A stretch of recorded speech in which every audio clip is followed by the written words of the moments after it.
আপনারা জানেন যে 2019 সালে কুস্তি ইউনাইটেড প্রাইমারি টিচার্স ওয়েলফেয়ার অ্যাসোসিয়েশনের লাগাতার অনশন আন্দোলন এবং অবস্থান আন্দোলনের চাপে পড়ে সরকার প্রাথমিক শিক্ষকদের বেতন কাঠামো পরিবর্তন করতে বাধ্য হয়। কিন্তু সেই বেতন কাঠামোতে আমরা যেটা দেখি যে বেতন কাঠামো সংশোধন হলে তাকে নোশনালি লাগু না করলে সিনিয়র এবং জুনিয়রদের মধ্যে যে নতুন ধরনের বৈষম্য সৃষ্টি হয়, এই 26/7/2019 আমাদের আন্দোলনের ফলে যে অর্ডার জারি হয় সেখানে নোশনালের কোনো তারিখ উল্লেখ না থাকার জন্য সেই বৈষম্য তৈরি হয়েছিল। সেই বৈষম্য নিরসনে আমরা যেমন তারপর থেকে একাধিকবার পথে নেমেছি, তেমনি আদালতে মামলাও দায়ের হয়েছে। গত বছর জানুয়ারি মাসে মামলার অগ্রগতি অত্যন্ত দ্রুত গতিতে চলছে। সমস্ত রকমভাবে আমরা তৈরি হয়েছি। সরকার পক্ষ একবার হলফনামা দিয়েছিলেন, মাঝখানে বেঞ্চ বদল হয়। নতুন বেঞ্চে আমরা যেটা প্রথম থেকে বলেছিলাম যে হলফনামায় সরকার উত্তর দিয়েছে তাতে ভাষা ভাষা করে কিছু উত্তর দেওয়া হয়েছে, সমস্ত সমস্যার তাতে উল্লেখ করা হয়নি। এবং সব থেকে গুরুত্বপূর্ণ যেটা আমরা দাবি করছি যে 26/7/2019 অর্ডারটা কোনো মতেই গ্রেড পে বৃদ্ধির অর্ডার নয়, এটা বেতন কাঠামো সংশোধনের অর্ডার। স্কেল চেঞ্জ হয়েছে, স্কেল চেঞ্জ হয়ে পড়ে সেটা যখন ফিটিং হয়েছে তখন পে ইন দ্য ব্যান্ড যেমন বেড়েছে, গ্রেড পে বৃদ্ধি হয়েছে। সুতরাং এটা নতুন করে রিস্ট্রাকচারিং হয়েছে বেতন কাঠামোর। বেতন কাঠামো পুনর্গঠনের অর্ডার যেহেতু, এখানে নোশনাল এফেক্ট 1/1/2006 থেকে না দিলে পুরাতন শিক্ষক শিক্ষিকারা বঞ্চিত হচ্ছেন এবং সেই বঞ্চনার বহরটা ভয়ানক। এই নোশনাল এফেক্ট চালু হলে সমস্ত ধরনের বঞ্চনা, আপনারা যত ধরনের বঞ্চনার কথা জানেন, সমস্ত কিছুরই অবসান হবে। কিন্তু খুব ইন্টারেস্টিংলি আমাদের যে আইনজীবীদের প্যানেল আছে, সেখানে সিনিয়র আইনজীবী সিদ্ধার্থ ব্যানার্জি মহাশয়, তিনি তখন আমাদের বলেন যে এই মামলাতে তোমরা কেন নোশনালের কথা বলছো? এই যা মামলা এবং তার যা মেরিট, সেখানে তো অ্যাকচুয়াল এফেক্ট দাবি করা উচিত।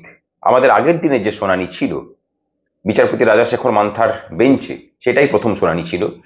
সেই শুনানিতে কিন্তু আমাদের আইনজীবীরা দীর্ঘ সময় ধরে নোশনাল এফেক্ট নয়, 1/1/2006 থেকে অ্যাকচুয়াল এফেক্টের দাবিতেই সওয়াল করেছেন।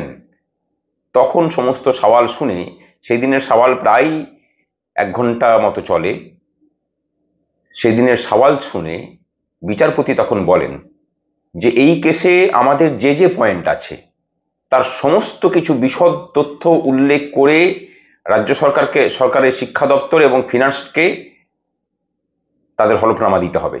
এবং সেই বিশদ হলফনামা জমা পড়ার পরে কুস্তি ইউনাইটেড প্রাইমারি টিচার্স ওয়েলফেয়ার অ্যাসোসিয়েশনের পক্ষ থেকে আমাদের পাল্টা বক্তব্য আমরা জানাবো।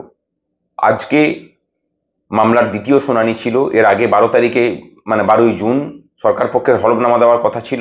19 তারিখের মধ্যে আমাদের পাল্টা বক্তব্য জানানোর কথা ছিল, কিন্তু সরকার পক্ষ হলফনামা দেয়নি। আজকেও অনেকক্ষণ শুনানি হয়েছে। আজকে আমাদের আইনজীবীরা আবার একই কথাই বলেছেন, যেদিন আগে কথাগুলো বলেছিলেন যে নোশনাল নয়। এই মামলাতে 1/1/2006 থেকে প্রাথমিক শিক্ষক শিক্ষিকারা অ্যাকচুয়াল এফেক্ট পাবেন। কিসের অ্যাকচুয়াল এফেক্ট?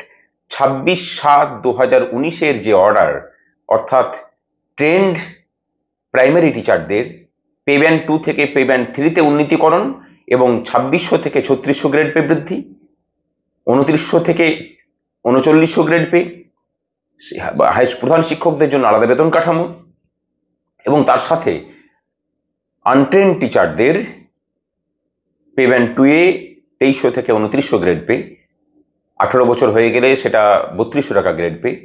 এই সমস্ত কিছুই 1/1/2006 থেকে অ্যাকচুয়াল এফেক্ট ধরে ক্যালকুলেশন করতে হবে।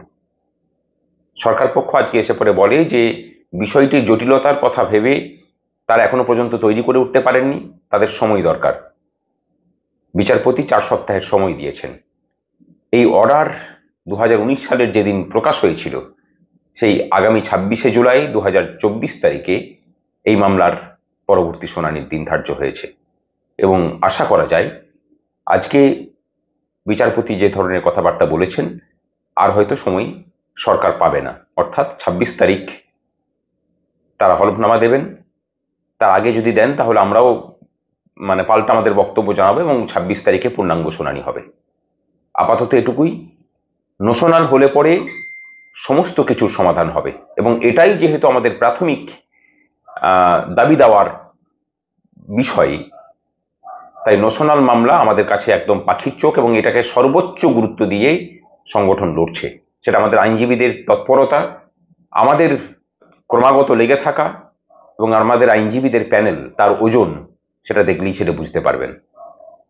ভরসা রাখুন, এই মামলায় আমরা জিতব এবং জিতলে 26/7/2019 ফলে সৃষ্ট সমস্ত ধরনের বৈষম্যের সমাধান হবে।